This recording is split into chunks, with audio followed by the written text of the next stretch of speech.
하나님 앞과 살아있는 자와 죽은 자를 심판하실 그리스도 예수 앞에서 그분이 나타나실 것과 그분의 나라를 두고 엄하게 명령하노니 2절 너는 말씀을 선포하라.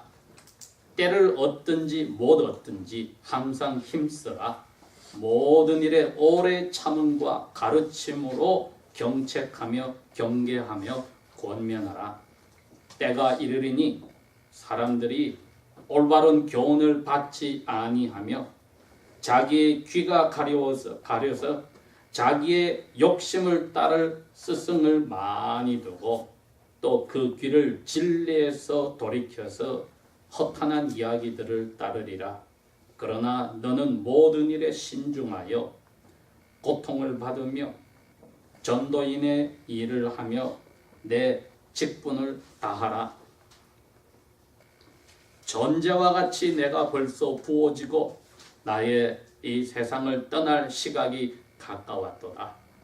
나는 선한 싸움을 싸우고 나의 달려갈 길을 마치고 믿음을 지켰으니 이제 후로는 나를 위하여 의의 면류관이 예비되었으므로 주 곧 의로우신 재판장이 그날에 내게 주실 것이며 내게만 아니라 주의 나타나심을 사랑하는 모든 자들에게도니라.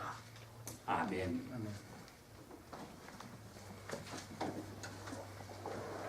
지난주일에 이어서 오늘도 저희들이 생각할 부분이 예수 그리스도에 대해서 저희들이 주일 아침에 교회로서 고백하였던 사도신경에 있는 부분입니다.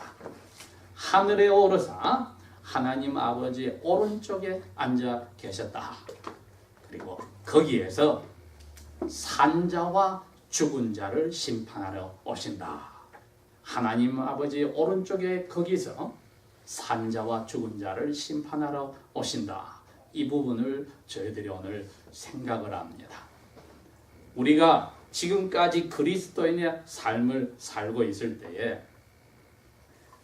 내가 하늘에 올라간다는 생각이나 혹은 예수님이 이 세상을 심판하러 권능을 가진 천사들과 트럼펫을 불며 구름을 타고 이 세상에 온다는 것을 어느 정도 자주 생각을 해보았는지 한번 살펴봅시다. 만약에 저희들이 죽음을 생각해서 오늘 저녁이라도 내가 하나님을 하늘에서 만난다 하는 경우나 혹은 내가 오래 살다 보니 내가 살아있을 때 구름을 타고 주님이 나를 만나러 오신다 하는 이 두 가지 경우가 다 우리 그리스도인들에게는 생각해야 될 경우입니다. 만약에 이 둘 중에 하나를 놓치면 우리는 삶이 균형을 잃어버리고 믿지 않는 사람들과 같은 진흙탕 속에서 자기의 앞날이 또 죽고 나서의 삶이 어떻게 될지를 모르고 사는 것과 같은 사도 바울의 표현에 의하면 희망이 없는 사람들과 같이 살게 될 것입니다. 희망이란 성경에서 말하는데 눈에 보이면은 희망이 아니라고 했습니다. 믿음으로 앞으로 생길 것을 지금 가질 때에 그것이 희망이 되는데 우리의 삶 속에서도 많은 희망들을 가지고 있습니다. 여기에 보면 우리 약혼한 젊은 남녀가 있는데 8월 달에 결혼을 앞날에 올 것을 생각하고 희망을 가지고 있습니다. 또 우리 학생들은 이제 곧 기말 시험 끝나면은 부모님하고 또 같이 만날 그 희망, 앞날에 대해서 가지고 있습니다.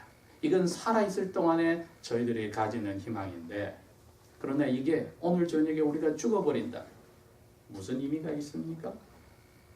그러니 오늘 하나님 아버지의 오른쪽에 앉아서 살아있는 사람과 죽은 사람을 심판하러 오신다는 이 고백을 한 사람이라면 우리가 우리 자신의 삶의 관점을 잘 살펴보아야 합니다. 내가 오늘 하나님 오른쪽에 앉아있는 예수님을 볼 수도 있겠구나. 어떻게 하면? 죽으면. 이게 첫 번째 관점이고, 두 번째는 산자와 죽은 자를 심판하러 오시리라 할 때 그분을 만날 수 있다면은, 내가 그분이 오실 때까지 살아있으면은 내 눈으로 그분을 보니까 또 그 희망도 있고, 이 두 희망을 다 가지고 있어야 한다는 겁니다. 이게 바로 자기의 삶의 거의 끝에 와서 로마의 감옥에서 네로 황제가 자기를 언제 죽일지 모르는 자리에서 많은 사람들의 공통적인 의견이 AD 64년 가을 아니면 겨울쯤에 이분이 이 마지막 편지를 쓰셨다고 하는데, 마치 죽기 전에 쓴 Last Will, 유언처럼 이 편지를 쓰셨을 때 사도 바울도 이 두 가지 관점의 희망을 가지고 있었던 겁니다. 하나는 데살로니가 교인들에게 편지를 쓸 때 주께서 천사장들과 나팔소리로 하늘에서 내려오실 때에 잠든 사람들이 주 안에서 먼저 깨어나고, 그리고 우리 살아있는 우리도 변하여서, 이렇게 이야기를 하십니다. 그 말은 사도 바울도 이 희망을 가지고 있었던 겁니다. 내가 오래 살면은 내 눈으로 주님이 오실 것을 보고 내 몸이 주님과 함께 바뀔 것이고 공중에서 만날 거다. 그런데 그 편지를 쓴 지 10수년이 지나서 오늘 내일 자기가 순교를 하기 전에 이분이 쓴 편지를 읽을 때에는 내가 오래 살아서 구름 타고 오실 주님을 볼 희망은 아닌 것 같고, 내가 오늘이라도 죽으면은 보좌 오른쪽에 계신 주님을 내가 만난다는 이제 그 관점이 남았습니다. 그러니 하나님의 자녀들은 이 두 가지 관점을 다 생각해서 그 공통적인 것이 주님을 내가 만난다. 영적인 눈으로 오늘 불려가며 만나든지, 내가 오래 살아서 살아있는 동안에 주님이 구름 타고 오시면 내 육적인 눈으로 주님을 만나든지, 이 두 가지 관점 속에 저희들이 사는 것이 예수님의 삶이고 사도 바울의 삶이고 우리의 삶이 되어야 하는 겁니다. 하나님 아버지 오른쪽에 지금 예수님이 그리스도께서 계신단 말은 아버지께서 이 세상 사람들을 심판하고 계시고, 선한 사람들에게 상을 주시고 악한 사람들에게 벌을 내리시는 일을 해오셨는데, 이제 하늘로 가신 예수님을 보시고는 예수님에게 그 일을 맡겼다는 겁니다. 그래서 오늘 저희들이 이 질문에 대답을 하고 갑시다. 주님의 재림이 나에게 위로가 되는가? 예수님이 다시 오는 게 나에게 위로가 되는가? 이거 생각해 볼 문제거든요. 사도 바울처럼 감옥에 있으면은 모든 일이 어려우니까 빨리 주님이 오시는 것이, 아니 내가 빨리 죽어서 주님을 만나는 것이 위로가 됩니다. 자기가 잘못한 게 아니고 하나님 나라를 위해서 감옥에 들어갔습니다. 그러니 하나님 앞에 착하고 충성된 종아하는 칭찬을 받을 날을 생각하면 위로가 됩니다. 그런데 지금 살아있는 동안에 계획이 가득 찼다 합시다. 현재 하고 있는 계획이 있고 앞날에 내가 가지고 있는 계획들이 있을 때 과연 주님이 오늘 나를 만나러 오신다, 혹은 내가 오늘 죽어서 주님을 만난다 할 때 그게 나에게 위로가 되는가 한번 물어봅시다. 위로가 안 됩니까? 왜? 다른 게 더 좋은 거 있으니까 주님을 만나는 게 위로가 안 된다. 그럼 이건 문제가 있습니다. 사도 바울은 이게 큰 위로가 되었습니다. 산자와 죽은 자를 심판하러 오시는 주님을 만나는 것이 위로가 되었습니다. 4장 1절이 그렇게 시작이 되었습니다. 하나님 아버지 앞과 살아있는 모든 사람들과 죽은 사람들을 심판하실 그리스도, 아버지 오른쪽에 앉은 예수님에게 아버지가 그 고난을 넘겨줬습니다. 이제 예수 그리스도 너가 이 세상에 가서 산자와 죽은 자를 너가 심판해라. 오른쪽에 앉아 계신 예수님은 우리를 심판하는 분으로 오시는 게 우리에게 위로가 됩니까? 내가 오늘 죽어서 예수님을 만나면 내가 위로를 받습니까? 위로를 받으려면 내가 억울한 자리에 있어야 됩니다. 내가 힘든 자리에 있어야 합니다. 모든 게 다 잘 되고 있으면 위로받을 게 없습니다. 잘 된 것 때문에, 기쁘기 때문에 위로가 없습니다. 사도 바울은 고난 속에서 자기의 삶을 하나님 앞에 바치는 기름처럼 다 부어버렸다. 부어버렸으면 끝났습니다. 다시 담을 수가 없습니다. 자기 인생을 그렇게 하나님 위해서 다 바쳤다. 젊은 나이에 자기는 하나님의 뜻대로 한다고 도를 따르는 사람들을 집에까지 들어가서 잡아내서 재판에 놓고 죽이는데 협력을 하였는데 사람인 줄 알았더니 하나님이신 그리스도께서 나타나서 자기를 바꿔주셨을 때 그때부터 사도 바울은 삶이 바뀌었습니다. 이 삶이 이제는 아버지께서 그리스도에게 주셨던 산자와 죽은 자를 심판하는 그리스도로부터의 삶입니다. 아버지는 사도 바울을 바꿔서 이제는 별거 아닌 나사렛 예수를 닮아가는 삶을 살아라. 그러고 그리스도 예수님은 너가 왜 나를 이렇게 힘들게 하느냐? 너에게 내가 살아야 될 이유를, 목적을 가르쳐 주겠다고 가르쳐 주셨습니다. 그게 성경에서는 선한 일이다. 여기에 이분이 나의 선한 싸움을 싸웠다고 고백한 바로 이 삶입니다. 이 삶을 산 사람은 재판장에게 위로를 받습니다. 아버지에게는 너가 나 외동아들 예수를 닮아가는 삶을 살았으니 내가 너를 상을 줄 것이고, 그리스도는 내가 너에게 어떤 목적을 가지고 살라고 한 그것을 줬는데 너 그대로 살았구나. 내가 너에게 믿음을 선물로 줬는데 그걸 지켰구나. 내가 너에게도 위로하며 선물을 주겠다. 이것이 사도 바울이 받을 위로를 생각하고 산 삶이었습니다. 내 죽을 날이 얼마 남았다. 6절에 그렇게 표현을 했으니 기름을 붓듯이 하나님 앞에 다 자기 삶을 바쳐서 예수 그리스도에게 받은 삶을 자기는 진이 빠지게 다 살아서 이제는 감옥에서 죄인에 갇혀서 죽을 날을 기다리고 있다. 언제 죽을지 모르지만 조만간 죽을 거다. 예수 그리스도께서 나의 준 하나님 나라를 위해서 내가 내 삶을 다 싸웠다. 이분도 나는 날마다 죽는다 하는 죽는 자세가 있으면서 내가 살아있을 때 몸이 바뀌어서 주님을 보겠다는 이 두 가지 관점을 사는 전체가 다 선한 싸움에서 믿음을 지킨 싸움이었습니다.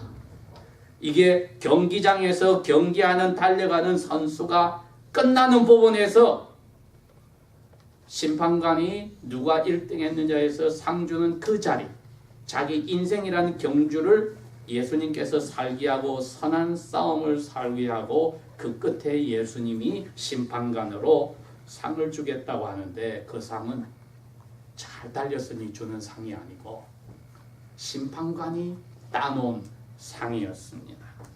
이렇게 되어 있네요. 8절에 이제 후로는 나를 위하여서 의의 면류관이 준비가 되어 있는데 이걸 나에게 주는 분은 의로운 재판장이 그날에 주신다.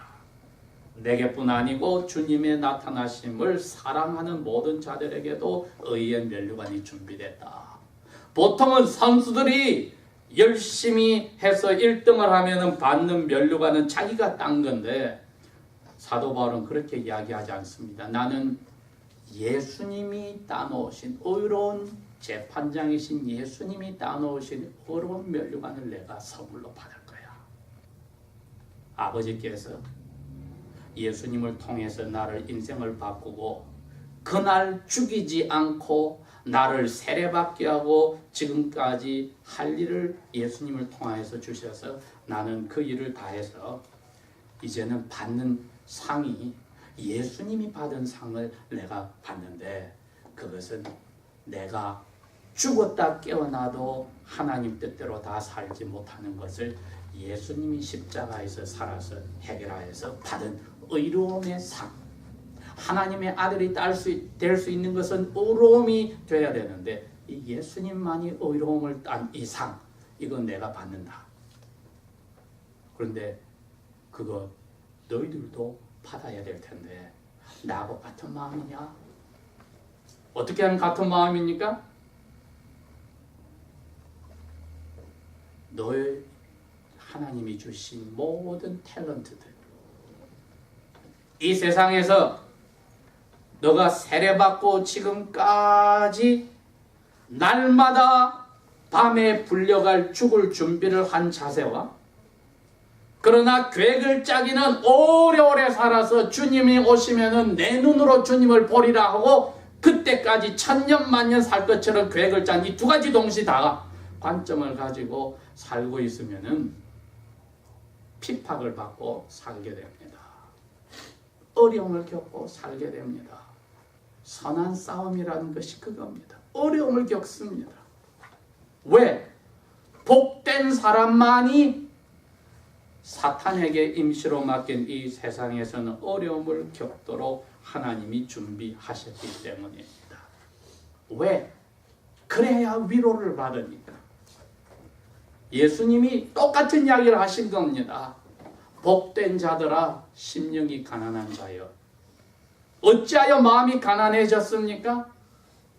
어려운 자리에 하나님이 넣어서 자랑하던 모든 것을 없애버리고 몸도 힘들게 하고 인간관계도 힘들게 하고 자기의 가진 계획이 다 무너지게 하고 남들에게 인정받던 모든 것이 무너지게 하여서 낮추어서 이제는 하나님 외에는 나는 자랑할 게 없습니다 하는 낮은 자리로 내려놓았을 때가 심령이 가난한 자인데, 복받은 사람만이 그 자리로 하나님 내려놓습니다. 그러니 하나님께서 예수 그리스도를 통하여 우리 보고 선한 싸움을 살아라 했을 때 모든 그리스도인들이 하나님의 명령에 따라 예수님을 닮아서 살려면 고통을 받는다고 하신 말씀 그대로 이루어집니다. 우리에게. 그러니 이 세상에서 날마다의 삶 속에서 내 양심을 지켜서 살려면 고통이요, 내 이웃을 내 몸처럼 살려면 고통이요, 내가 노력하고 힘들게 해서 받아야 될 것이 다른 사람이 가로채도 주님의 뜻에 따라 십자가의 치욕과 부끄러움을, 배반을 내가 당해야 되니 그게 고통이에요. 이용을 당해서도 한 번도 인정을 받지 못하면 고통이에요.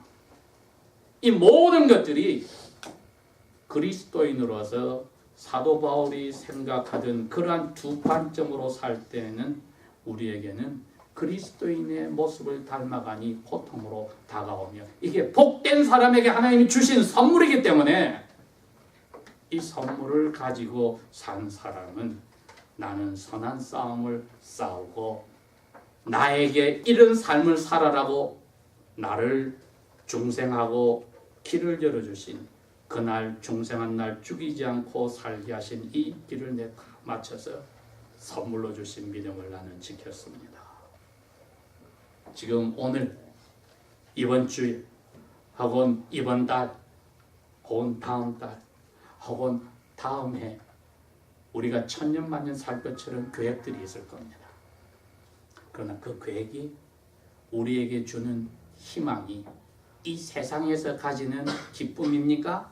아니면 주님이 살라고 하신 이 삶에서 오늘 부르면은 하늘에서 오른쪽에 계신 예수님을 보는 희망과 거기서 받을 위로와 주님이 오실 때까지 살아서 주님이 나에게 주실 그러한 위로를 내가 받을 그러한 자리에 있다면은 나의 삶의 기쁨이 어디 있는지 우리가 알 겁니다. 눈에 보이는 것에 있을지 아니면은 주 예수여 어서 오시옵소서 하는 그 진정한 마음을 가지고 있을지. 왜? 8절에 그랬거든요. 내뿐 아니고 디모데 너뿐 아니고 이 편지를 읽는 모든 하나님의 자녀들이 한 마음을 다 같이 가지고 있는데 아가페 러브, 자기 모든 것을 마음과 뜻과 목숨을 다하여 하나님을 사랑하는 그 받은 사랑으로 사랑하는 그 사랑으로 예수님 오는 것을 기다리는 마음. 그런데 그 사랑의 대상이 다시 오실 예수님이 아니고 오늘 내가 하는 일, 이번 달, 다음 달, 내년에 내가 하는 일에 그 사랑이 가 있다면은 선한 싸움을 싸운 것도 아니요, 나의 믿음을 지킨 것도 아닌 믿음의 파선자가 될 수 있다는 것. 그건 위로받는 삶이 되지 않을 것입니다. 기도하겠습니다.